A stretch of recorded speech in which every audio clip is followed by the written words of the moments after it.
Rule 36 सब rule 4 को clear करते हुए आज 9 अक्टूबर को एक सर्कुलर इश्यू हुआ है। हम सबको पता है कि रूल 36 सब रूल 4 बात करता है आईटीसी अवेलेबल की, आईटीसी अवेलमेंट की, कि जितना आपके 2A में एलिजिबल आईटीसी आ रहा है उसका 10% एक्स्ट्रा, तो total 110% of eligible ITC appearing in 2A आप 3B में क्लेम कर सकते हो, बशर्ते सेक्शन 16 सबसेक्शन 2 की भी कंडीशन फॉलो हो रही हो। तो इसके रिगार्डिंग ये सर्कुलर आया है। देखते हैं दोस्तों क्या बोलता है ये सर्कुलर।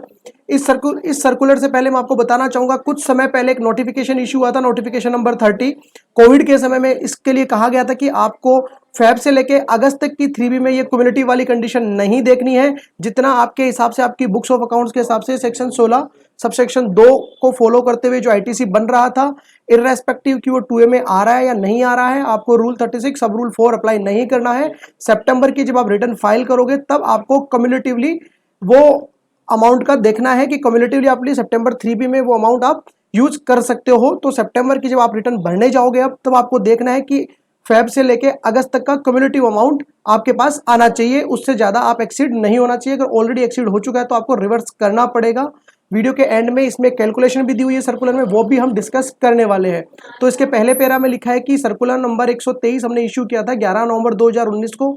उसमें आईटी से रिलेटेड कुछ कंडीशंस दी थी कि 2A में कौन कौन सा जो अमाउंट आएगा उसका 110% करना है और किसका हमें नहीं करना है। ये भी हम देखेंगे कि क्या क्या उसमें रिलैक्सेशन थी। अब ये इस पैराग्राफ नंबर 3.1 में बोल रहे हैं कि it is reiterated that the clarification issued earlier vide circular number 123 shall remain applicable. तो जो क्लेरिफिकेशन आई थी सर्कुलर नंबर 123 के द्वारा वो सारी की सारी अभी भी रहेगी। कौन सी नहीं रहेगी? Except for the cumulative application as prescribed in proviso to sub rule 4 of rule 36 of the CGST rule. तो जो अर्लियर सर्कुलर आया था सर्कुलर नंबर 123 उसकी सारी कंडीशन रहने वाली है, बस केवल और केवल क्यूमुलेटिव एप्लीकेशन वाली कंडीशन नहीं रहेगी। तो सर्कुलर नंबर 123 की क्या वो कंडीशंस थी वो भी हम वीडियो के एंड में देखेंगे, बट पहले हमें देखना है कि ये क्युमुलेटिव जो कंडीशन है उसके बारे में आज का ये जो सर्कुलर है सर्कुलर नंबर 142 ये क्या बोलता है। तो ये बोला दोस्तों, accordingly all the tax payer are advise to ascertain the detail of invoices upload by their supplier under subsection 1 of section 37 of CGST act for the period Feb to August 2020 till the due date of furnishing of the statement in form GSTR1 for the month of September 2020 as reflected in GSTR2A। तो हम सबको बोला गया कि आप भैया check कर लो फरवरी से लेके अगस्त तक का आपने जो भी आइटम परचेज किया है उसके क्या बिल आपके GSTR2A में आ रहे हैं। आपके सप्लायर ने सितंबर 2020 की जो ड्यू डेट है GSTR1 की दैट इज 11 अक्टूबर तक, वहां तक उसने भर दिए हैं। तो आप अभी से चेक करने लग जाइए कि फरवरी से लेके अगस्त तक के क्या सारे इनवॉइस आपके आगे हैं। इवन मैं तो सजेस्ट करूंगा कि आपको सितंबर के भी जो आपने आइटम परचेज किए हैं जो सप्लाई ली है आपको चेक करना है GSTR2A में जाके कि क्या वो आ गए हैं। उसके बाद आगे ये बोल रहे हैं tax payer shall reconcile the ITC availed in their form GSTR3B for the period Feb to August 2020 with the detail of invoices uploaded by their supplier of the said month till the due date of furnishing of GSTR1 for the month of September 2020। तो आपको सितंबर 2020 की GSTR1 जो कि 11 अक्टूबर है तब तक आपको देखना है कि फरवरी 2020 से लेकर अगस्त 2020 की GSTR3B में आपने अमाउंट कितना लिया है। दूसरा, the cumulative amount of ITC availed for the said month in form GSTR3B should not exceed 110% of cumulative value of the eligible credit available in respect of invoice और debit note the detail of which have been uploaded by the supplier under sub section 1 of section 37। तो इसमें यही बोल रहा है कि आपको क्या करना है, फरवरी 20 से लेके अगस्त 2020 तक की 3B का अमाउंट चेक करना है कि आपने कितना लिया है। और अब आपको ये देखना है कि 110% से तो वो एक्सीड नहीं हो रहा है जो अमाउंट आपके 2A में आ रहा है। तो आपको यही चीज चेक करनी है कि 110% से एक्सीड नहीं हो रहा हो। अगर हो रहा है आपका ऑलरेडी तो आपको क्या करना है ये भी इसमें बताया गया है। It may be noted that availability of 110% of the cumulative value of the eligible credit available in respect of invoice or debit note, the details of which have been uploaded by the supplier under subsection 1 of section 37 of CGST Act does not mean that the total credit can be exceed। इसका मतलब ये कह रहा है कि 110% का मतलब ये नहीं है कि आपके पास था ही नहीं वो 10% एक्स्ट्रा तो भी आप ले लो। आपको सेक्शन 16 सबसेक्शन 2 की तो कंडीशन सेक्शन 16 की तो कंडीशन फुलफिल करनी पड़ेगी। कहने का मतलब आपने आपकी बुक्स के हिसाब से 100 रुपये था, आपके 3B में 100 रुपये है और 2A में भी 100 रुपये आ रहा है। तो आप बोल रहे हो कि 100 रुपये का क्या मैं 10% एक्स्ट्रा ले सकता हूँ, 110 ले सकता हूँ? जी नहीं, आप एक्स्ट्रा नहीं ले सकते हो। अब साथ में बोल रहा है excess ITC availed arising out of reconciliation during this period. जैसा कि मैंने अभी आपको बताया कि अगर एक्सेस आईटीसी आपने ले ली है तो वो आपको required to be reverse under table 4B2 of GSTR 3B for the month of September 2020। तो जो सितंबर 2020 की आप 3B भरने जा रहे हो, सिंपल काम करना है, फरवरी से लेके अगस्त तक का 3B का टोटल कर लो।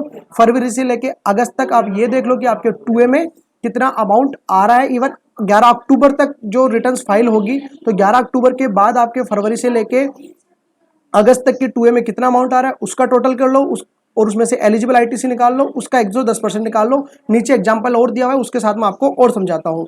बाद में बोल रहे कि अगर आप रिवर्स नहीं करते हो, फेलियर टू रिवर्स सर्च excess availed ITC on account of cumulative application of sub rule 4 of rule 36 would be treated as availment of ineligible ITC. तो दोस्तों अगर आप रिवर्स नहीं करोगे तो ये माना जाएगा आपने इनएलिजिबल आईटीसी लिया है, और अगर इनएलिजिबल आईटीसी है तो सेक्शन 73 रेड विद सेक्शन 50 आपके ऊपर एप्लीकेबल हो सकता है, पेनल्टी आपके ऊपर लग सकती है, इंटरेस्ट आपके ऊपर लग सकता है। अब दोस्तों उन्होंने एक एग्जाम्पल के साथ समझाता हूं आपको। इन्होंने एक एग्जाम्पल दिया है कि एग्जांपल ये दिया कि फरवरी से लेके अगस्त तक की आपकी टोटल आईटीसी आ रही है 2750 eligible ITC as per the provision of chapter 5 of CGST act and the rule made thereunder except rule 36(4).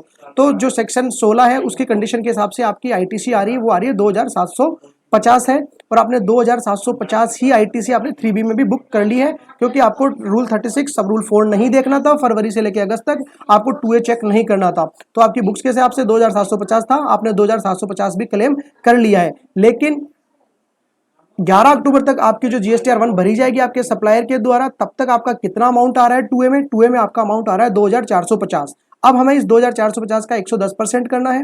ये 2450 का 110% हो रहा है 2695, और आपने क्लेम किया 2750। तो बैलेंस जो अमाउंट है 55 रुपए जो आपने एक्सेस क्लेम कर लिया है वो आपको रिवर्स करना पड़ेगा, जैसा कि पैरा नंबर 3.4 में बताया गया है। 3.4 पॉइंट में हमें बताया कि टेबल नंबर 4B2 में हमें ये 55 रुपीज रिवर्स करने पड़ेंगे। अब बात करते हैं सितंबर में कैसे हम आईटीसी लेंगे। आपके बुक्स के हिसाब से था 500, आपने 3B में आपकी बुक्स के हिसाब से था 500, लेकिन आपके 2A में आ रहा है 350। तो आप सितंबर की 3B में क्लेम कर पाओगे 350 प्लस 10%, 385 रुपीज आपको सितंबर की 3B में क्लेम करने हैं, और 55 रुपये आपको अलग से रिवर्स करने हैं। आपको इस चीज़ का ध्यान रखना है कि आपको कंबाइंड नहीं करना है, आपको 385 माइनस 55 नहीं करना है कि आप 4A में 385 माइनस 55 करके एडजस्ट कर दो, जी नहीं। आपको सही रूल यही होगा कि आप 385 4A में क्लेम करो और 4B2 में 55 रुपीज आप रिवर्स करो, जिससे आपको भी आगे फ्यूचर में ध्यान रहेगा कि आपने 55 रुपए क्यों रिवर्स करे थे, नेट अमाउंट आपने क्यों लिया था दोस्तों। तो ये थी पूरी कैलकुलेशन। अब मैं बताता हूं जिस सर्कुलर की बात कर रहे थे कि सर्कुलर नंबर 123 में क्या रिलैक्सेशन थी जो अभी भी कंटिन्यू कर रहे हैं, तो मैं आपको उस सर्कुलर पे लेके चलता हूं।